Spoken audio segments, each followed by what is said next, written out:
Welcome, everybody, to Dead Talk Live. And tonight we are truly joined by the Addams family. I want to welcome Zelda, John, Lulu, and Toby Poser. Guys, welcome to the show. I hope you're all doing well. Thank you so much for being here.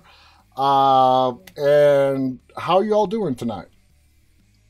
We're great. Thank you so much for having us. It means a lot. It means a lot that you're all here, and we have an added bonus. Lulu is joining us, who plays Amber in the movie. The movie is called Hellbender. We are looking at the writers, directors, cast, the whole 9 yards. Hellbender is available right now on Shudder for you guys to watch. And I got to say right off the bat, I want to pose this question to Zelda. The movie has like a ridiculous 98% rating on Rotten Tomatoes. Speaking for everybody, how does that make you guys feel as a family? It's honestly kind of unbelievable. I was looking at the ratings actually yesterday. I thought, I'm just going to look it up and I hope it's not terrible. And I saw a 98 and I was like, this is kind of incredible that, people are just loving what we've created and that not too many people are crapping on us. When we finish the film, it's really nerve-wracking. You feel very vulnerable. Are people going to hate this? So to have a nice reaction is just very heartwarming. That is awesome. Now, John, it is kind of rare to see 3 directors behind the camera. I mean, 2, not that uncommon, but 3, it's kind of uncommon. So what was the decision behind putting 3 directors behind that camera? And how did you guys split the divisions of duty up? So that's a great question. I don't think there was ever a decision to have 3 directors. I just think that that's the way that we've evolved. This is our 7th movie that we've made together. And as Zelda's grown up, she's just, acquired more knowledge and she's just become an adult and she's just become a director. And Lulu would have been a director too, but she was at college at the time. So it's just evolved in that way. And I think that we all just respect each other's opinions. And that's what directing is giving your opinion to your input to scenes. And we're all just giving our input to scenes. And so we're all directors. Absolutely. Now, Zelda, I got to say this before we continue.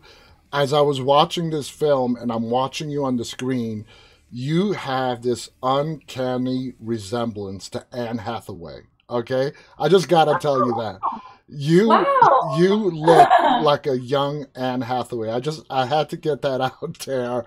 Oh, now, thank you. I've never heard that before, so that's really exciting.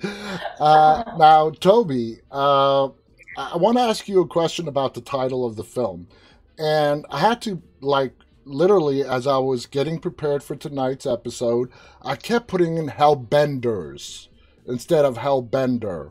Why did you guys decide to go with the singular instead of the plural, which is really, prevalent throughout the whole film? Well, actually, the first Hellbender iteration was our band, Hellbender, but the E's are all 6s. So the band existed before the movie, and we kind of really dug that title. And we thought, and then we started making music videos for Hellbender, the band, and this really witchy theme and dark cinematic flair started coming into play. And we thought, man, we got to explore this further, and let's really discover what this concept of a Hellbender is. So we just went with the band name, but we made it for the movie. Awesome. Lulu, you play Amber, okay? Now, Zelda's character, Izzy, comes across Amber as she's sort of strolling the mountains and the woods. So your character of Amber, did you have any say in the character and how it was written for you and how you portrayed it on the screen? Yeah, actually for each of our characters, everybody has a say since we're just so kind of equal and all working together. It's really a lot of feeling each other out and not following a strict script or anything. So with my character, for example, was a lot of, what do you think this character would actually say? Like, thinking about how I related to her, how Zelda related to her, how even my parents related to her. And kind of feeling out like, I don't think she would say that. I think she would curse more. I think she would get more creative, or just kind of like going with it in just getting excited about the character and daydreaming that you were that character. So there was a lot of just changing lines and kind of personality on the dot. Exactly. Now, Toby and Zelda, you guys are the main two in the film. Mother-daughter, you guys are the driving force. Have you done any prior films where it was you guys were the main focus of the entire film? Any one of you could step in. I mean, it's up to you. Yeah. So before Hellbender, we had made 6 other films. And in how many of them did we play mother and daughter? Rumble Strips, Halfway to Zen. Halfway to Zen, and Deeper You Dig. and Deeper You Dig. So 3 movies of ours, we've played mother and daughter. And it's really fun just getting to explore, the mother and daughter relationship. And one thing that was really important to us with Hellbender was to build that relationship. We had just finished our last movie, The Deeper You Dig, and we played mother and daughter. And after going through the festival circuit, we realized that one thing we were lacking a little bit in The Deeper You Dig was a more complex mother and daughter storyline. So we really wanted to build upon that in Hellbender, and hopefully we did. Yes, you definitely did. Now, Toby, we're not going to give away any spoilers for the people who haven't watched it yet, but you are holding a secret from your daughter. You are basically lying to her, keeping her isolated, using the excuse that she is sick, and that's why she can't be around people. When you get into your character, who is nameless, by the way, in the movie, your character is just Mother, basically. When you get into your character's mindset, do you think at any point she realized that the truth is going to come out? It's eventually going to come out, even though I'm keeping her isolated in this mountain, away from civilization. I'm going to one day have to face up to this. You think that ever crossed the character's mind? Sure, I think Mother's in denial. But Mother had a mother, so she had to know that things were going to come full circle, literally, eventually. I think she was biding her time as long as she could. Now, Zelda, I love this line that's repeated over and over in the movie. Fall eats summer, winter eats fall, spring eats winter. And it's a big metaphor and a little bit of foreshadowing of what is going to come. Who came up with that? That was John that came up with that. And at first he was like, I think that you should say this. And I remember being like, that's silly. I don't know if we should do it. And then it really grew on me because it's such a metaphor for what's going on in the film. Not only are the seasons like actually eating each other within the film, but also, Hellbenders, the mother may, like asexually reproduce, but in the end, a daughter may devour the Hellbender in their lineage. Yeah, and also what was fun about it was that, like in our society, we think of the world moving forward, the seasons moving forward. But what was fun, hopefully for the audience, is to see that Hellbenders reach backwards to move forwards. Mm-hmm. And so it's kind of like there's some kind of esoteric kind of philosophy to it. Like instead of being like when we think of the seasons, we always think, well, summer's coming, summer's, eating spring, or summer comes from spring. But what's fun about a Hellbender, because we want them to be a different type of being, is that they actually devour what comes before them to become what they are. And that's, what the lineage of a Hellbender is. So it's fun for the audience to hear that kind of poem. Yep. Lulu, you and Zelda had a very crucial scene together after the party, the worm eating, and when Zelda came into realization, there's something wrong with me here.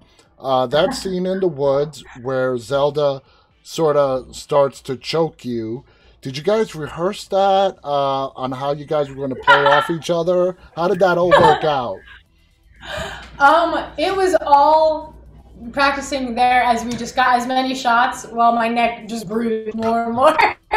It was a lot of very like sisterly, all right, you can choke harder, okay, and a lot of just going for it. Honestly, like it felt a lot like method acting because to kind of after time knowing that she was gonna choke me, I also wanted her to go really into it, and she was totally fine with that. So we just kept doing it more and more intense as we did it. That scene was revenge for all the times that Lulu made me want to eat unwanted things. Like her making me eat the worm is not the only thing she's made me eat before. It was pretty funny. Lulu, by the end of that scene, and that's the take we took, Lulu was pretty pissed. And her neck was red. And, Zelda had this smile on her face. I was like, Zelda, you kind of on the ride home, I was like, I think you were kind of enjoying that. She's like, I was!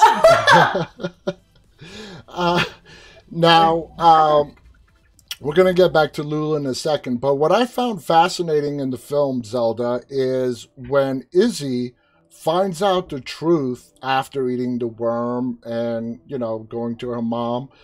It's not anger that she really reflects on her mother.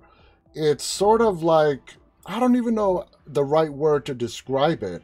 How would you describe Izzy's reaction when she finally finds out what she really is?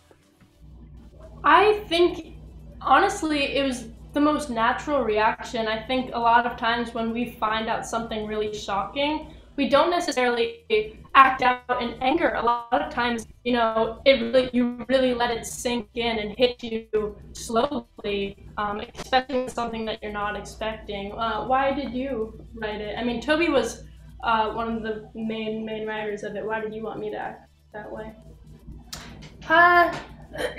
Well, I can kind of take this, I have to take it personally because actually one of the influences of the story is I found out right before we wrote Hellbender that I was donor conceived, and I found this out at 50 years of age. Wow. That my wonderful dad, who had passed away years before, was not my biological dad.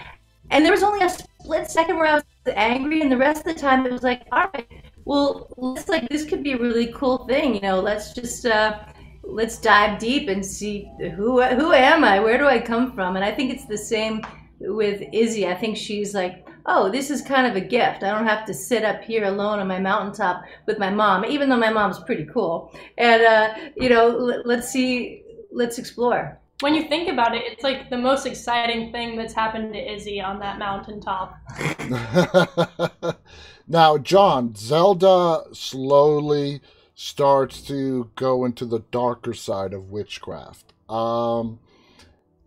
Is that how you guys always wanted it to go? Did you play with different scenarios when you were writing the script? Yeah, so I don't think that, like, for me, I think what's fun is I wouldn't necessarily say that she went to the darker side. I think what she went to was her natural side, her fate and her destiny, and where her DNA was pushing her. Like, that's what's fun about, for me, that's what's fun about this movie, and this is what we talked about a lot, was this is a movie about who gets to judge who. And what Zelda became was an excellent Hellbender, a true Hellbender. She followed her DNA. She followed the truth inside of her. She followed all the rules of being a Hellbender. And what the mother was doing was trying to deny those rules, trying to deny her DNA and who she was. So who gets to ultimately judge that? Us humans who are devoured by Hellbenders, or Hellbenders? It's like, that's why we have the poem in the middle about the wolf and the sheep. Like, is the wolf bad because it eats the sheep? Well, from a sheep's point of view, a wolf is terrible. But from a wolf point of view, it's an excellent wolf. Yeah. Yep. And Toby's character explains that in the film. Toby, what made Toby different and go against the grain of what a Hellbender is supposed to be? I think, the mother character really realizes that following your nature might be the right thing to do, but it also is a very lonely existence. It's one that's isolated, violent, ripped off from the rest of the world. And I think the mother has been alive a long time, and she's sowed her wild Hellbender oats, and she knows that as much fun as it was, it's brutal, just like nature. And so I think she wants to protect her daughter from that. Absolutely. One of the most powerful moments is at the very end when you're looking at Izzy and you're telling her, I didn't raise you like this. Towards the ending, when you tell her, I didn't raise you like this. Why are you doing this? I'm not ready to go yet. What was that moment for you being the mom, realizing that all your efforts to raise your daughter to be like you and go against the grain of what a Hellbender is have failed? Yeah, I think it's sad for the mom. I think the mom really, if there were a sequel, the mom might be proud because the cat's out of the bag at the end. But I think in this film, at the end, I think the mother, everything the mother has wanted to protect her daughter from has just, shredded like confetti. In fact, I'd like to see what would happen, once they embrace that. As Izzy says, when we're puking maggots in the snow, she says, we'd make a great team. And they probably would. Yeah, they definitely would. Zelda, what's your take on, your mom's failure on how she was trying to raise you and you just going against that? Yeah, I think with the mother-daughter relationship, it was fun to play on common parent and child tropes. I think a lot of times parents hide things from their kids, but the more that a parent is strict about something, the more likely that the kid is going to go out and do it, and to a large extent. And I think that's one of the repercussions that the mom faces when, in the end, when she says, I didn't raise you like this, I taught you to starve that. But because she was starving her true nature, she just was going to embrace it more, and definitely in secrecy. Yeah. Now, the ending is great. We're not going to give anything away. Lulu, you play a big part in the ending. Walk us through what was shooting that sequence. What was it like? Woo! It was amazing and chaotic and dramatic in every way.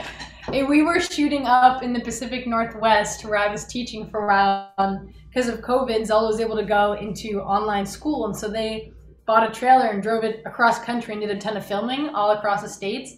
And then met me up in Oregon where I was living.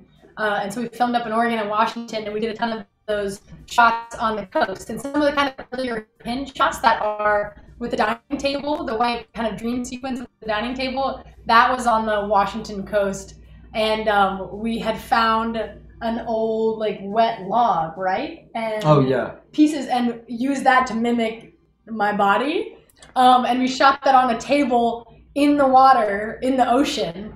And eventually actually a sneaker wave came and almost took the table out, and everybody else ran, and I was there on the table in my bikini in November and freezing cold, like, oh my God!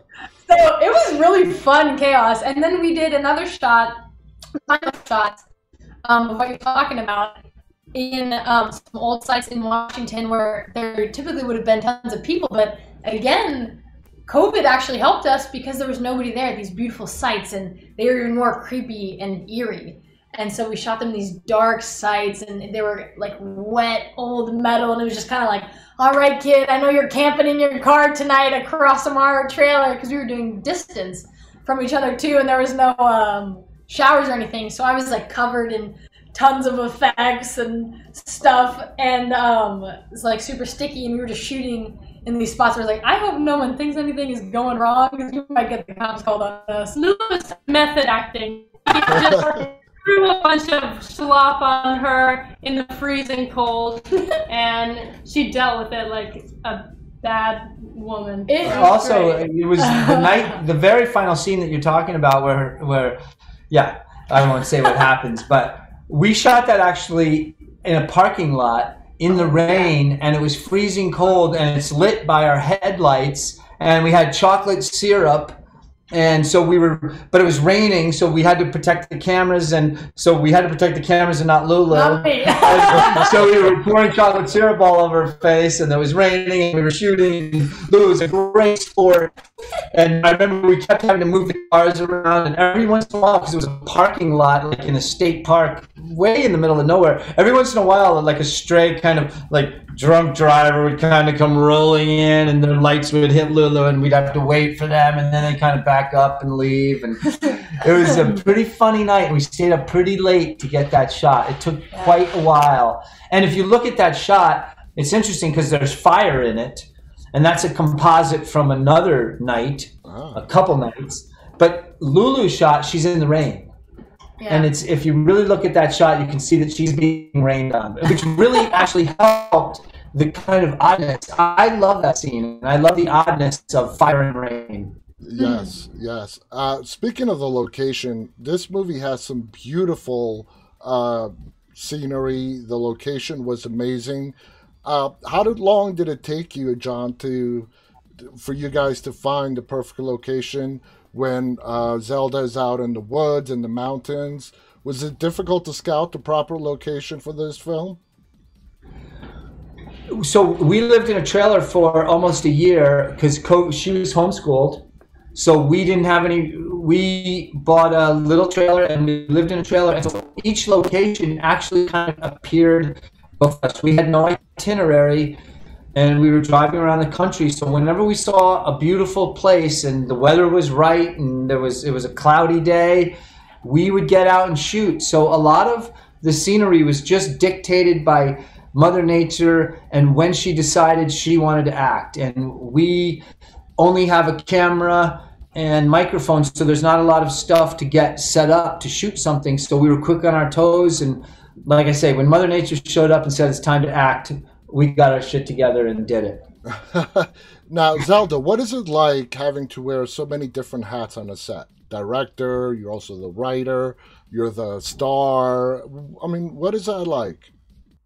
It's definitely really busy, but I love it because you genuinely get to oversee all sides of the production. And because of that, you can just have this large vision and you get to be the one that puts it all together.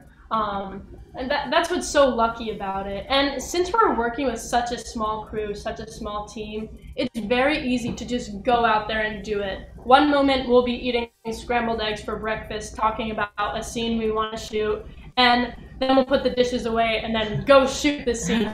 So they never put the dishes away, so some of that's true. But a little bit of that was bullshit. All right. Yeah, I have 3 teenagers. I know all about that. Yeah, nobody puts the dishes away. I'm the one who does it right before bed. Lulu, there is a critical scene between you and Zelda, Izzy, towards the end as you're leaving work. Very critical. Do you think if Amber would have reacted differently towards Izzy, things would have gone completely different for Amber? You know, I think initially they would have just been postponed. I think at that point, Zelda was on this journey, and I might have been the last kind of chance for that part of her to join humanity.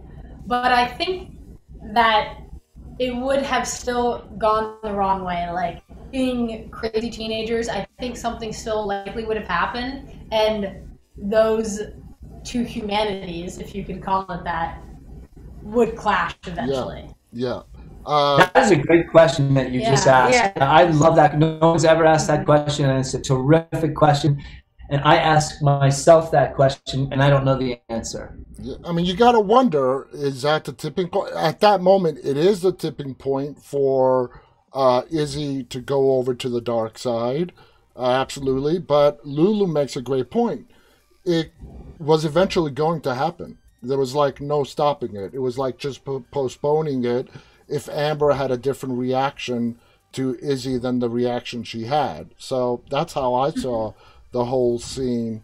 Now, Toby, when you are basically, you guys are writing this out, you kept like I said in the beginning, you kept some lore about witches that we know and love, and then you changed some things around. When did the eating of people, what made you guys go that route for witches to do in this film? It's a break from the norm. Yeah, originally we were trying to think of, how do these witches, what makes them evil, if they're evil, and are they even called witches? In fact, we only use the word witch once in the movie, and it's more just like, is he tossing a bone to someone who just wouldn't understand the concept of the Hellbender to begin with? And at first we thought, oh, it's got to be babies, because I was doing a lot of research on Lamia, the serpent goddess from Libya, and it was about these women who got all their powers from eating, babies, just like a sprout is nutritious. Well, these babies are just packed with all sorts of good stuff. And then we thought, you know what? Let's leave the babies alone. And we tried to shoot it, and man, I'll tell you, it did not look good. Walmart babies do not look as real as you think. But they're cheap. So it kind of evolved into, well, let's have it be humans, but not necessarily the humans themselves, but the fear within the humans. Because if you look at the history of women who were maligned and persecuted, like witches, it was people afraid of their power, their abilities. So we thought, well, if they're going to be maligned and considered evil because of that power, because of this full agency that they have, then let's make that, what they feed on. Okay, that makes perfect sense. John, the beginning of the film takes place in the past. Now, the person who is being lynched, is that Toby's character's mom that we are to assume it is, or is it somebody else? And it is, and there's a reference to why she's being lynched later on. Toby passes on to her daughter. And that is actually kind of explains why Toby's guilt, because she had lived in a village and she had friends, and her Hellbender mother went on a binge. And that helps kind of explain to the audience why Toby would have guilt about being a Hellbender and possibly want to be a human. And that kind of drives the story. But another thing that we liked about the opening scene was, it's all women, all lynching this powerful woman. And it was just great to just have it just completely woman informed. It was just like, it was great. I loved all these powerful ladies taking all justice and all hatred into their own hands. It's a neat scene for me. I really loved it. And it's also all of Zelda's soccer moms. Like, Zelda was on a soccer team at the moment, and we were kind of like, anybody want to do a lynch thing? Yes, we do. And so, suddenly we had 16 ladies up there pulling a rope. It was great. Now, you leave this up to the viewer's interpretation as to the other moms that are out there that are lynching this woman. Are they Hellbenders themselves? Are they normal human beings? Are they a mix? But there seems to be, like I said, it's left up to the viewer's interpretation of what they are. You're right, they are all women. But I got the impression that they weren't lynching this woman just for being a witch, but being a witch who did some very bad stuff. Is that fair to say? Oh, you got that right. You got that right. She did some very bad stuff.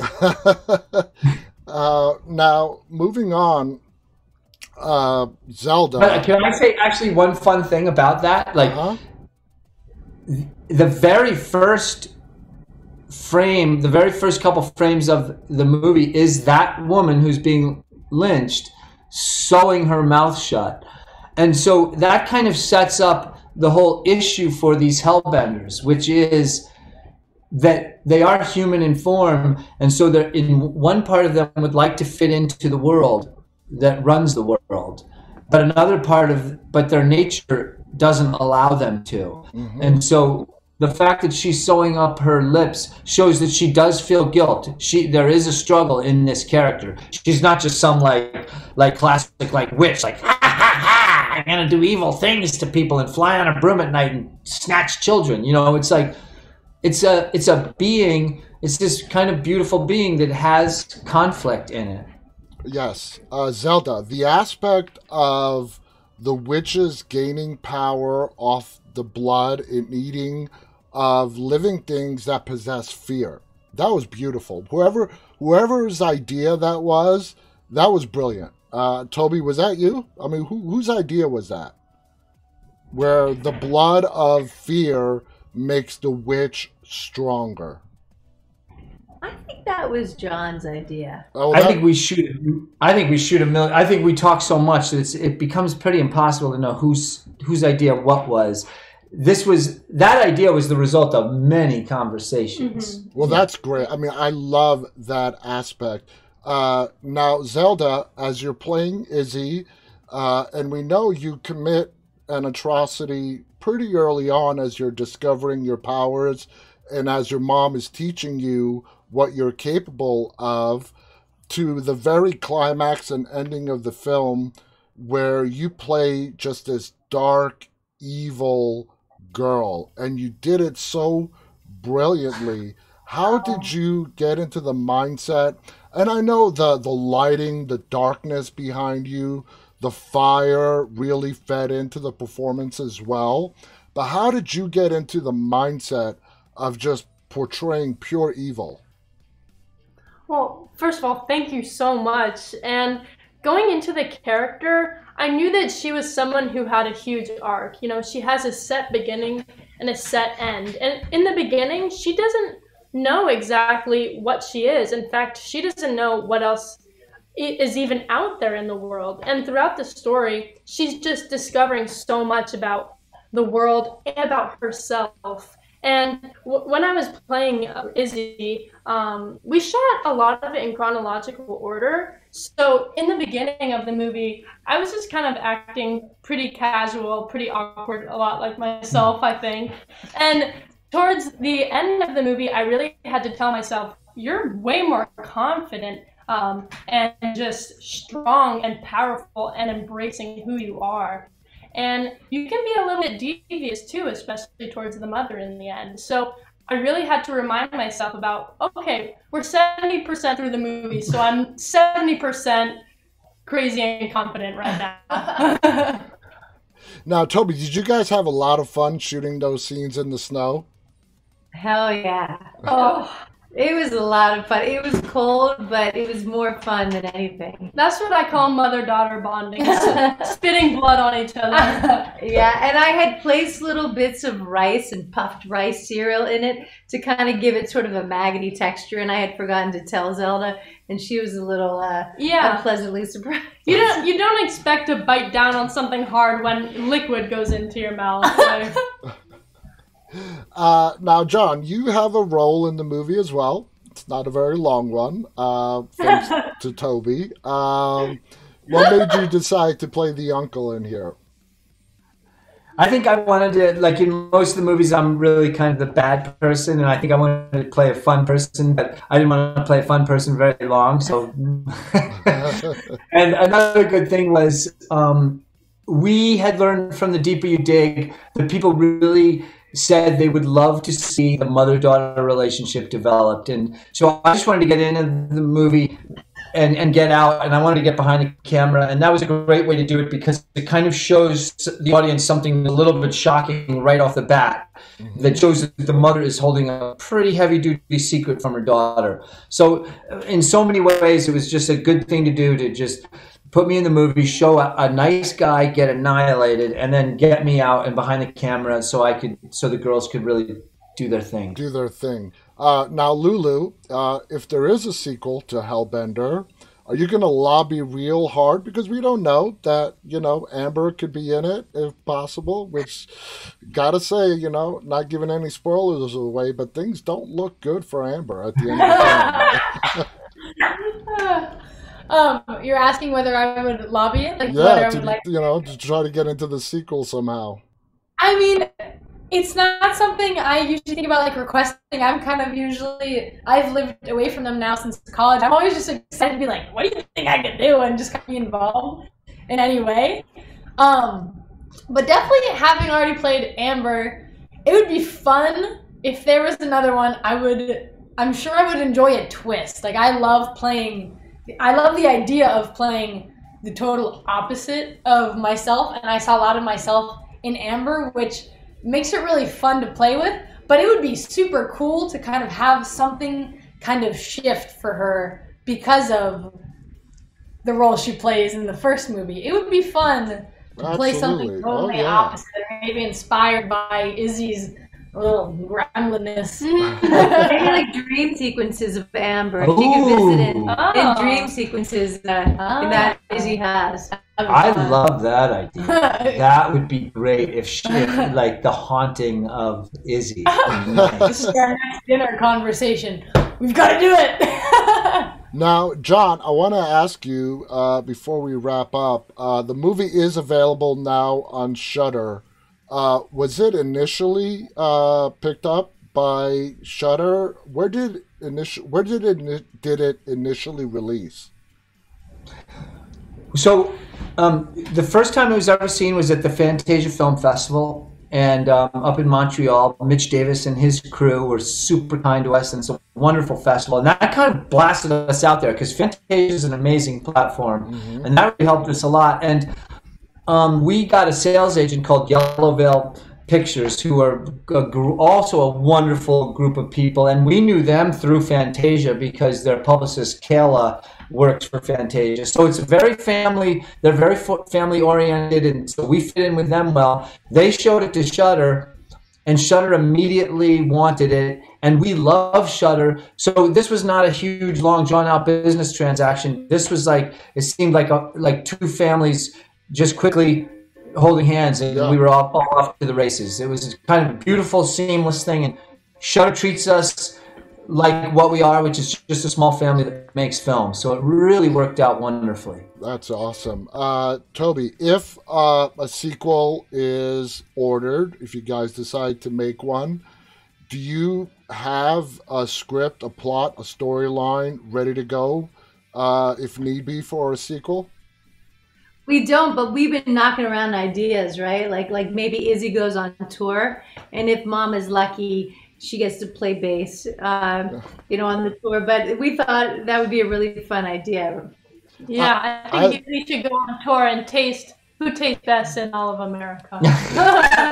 Global, baby. I love the scenes of you guys practicing in the band and the elaborate makeup you guys put in, reminiscent of the old days with Kiss. Zelda, whose idea was that? You guys must have had fun, first of all, putting on that makeup, you playing the drums, Toby, you being the lead singer and the bass. Tell us whose idea was that to incorporate it into the movie and add the whole makeup element to it as well. Well, we have always had a band together. First, John and I had a band called Kid California where I played drums. But then I started getting into singing, and Toby and Lulu were like, hey, I want to be in the band too. So then we made a band called Hellbender. This was a couple years ago. And we started making music and making music videos. And we were like, wow, we have to make a movie that's kind of like a bunch of music videos in one that help tell the story. Yeah. So that's one of the reasons Hellbender was made. And, how many times do you get to see a mom and daughter rocking out in a movie? Not very often. And the makeup was just a really fun way to put in some hidden symbolism for each character and where they're at in their storyline. That is awesome. Guys, I want to thank you so much. You guys made a brilliant film. And as time goes, more and more people are going to watch it. Congratulations. It's a hit. It's a great movie. For anybody who has not watched it yet, it's available on Shudder. It's called Hellbender. It's a modern witch story with a lot of stuff that you love about witches and a lot of new twists and spins that you've never seen in witches before. So please go check it out. Congratulations to all four of you. You did a fantastic job.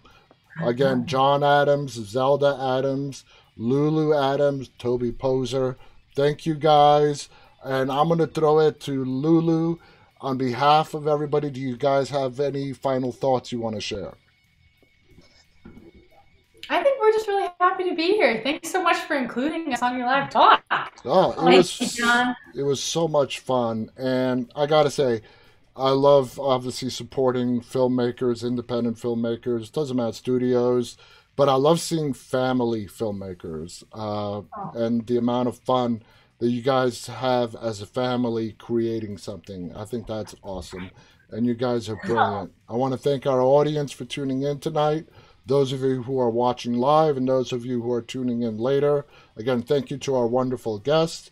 Until next time, on behalf of me, John, Zelda, Toby, and Lulu, stay safe and stay walking. Good night, everybody. Thank Thank you. you. Thank you.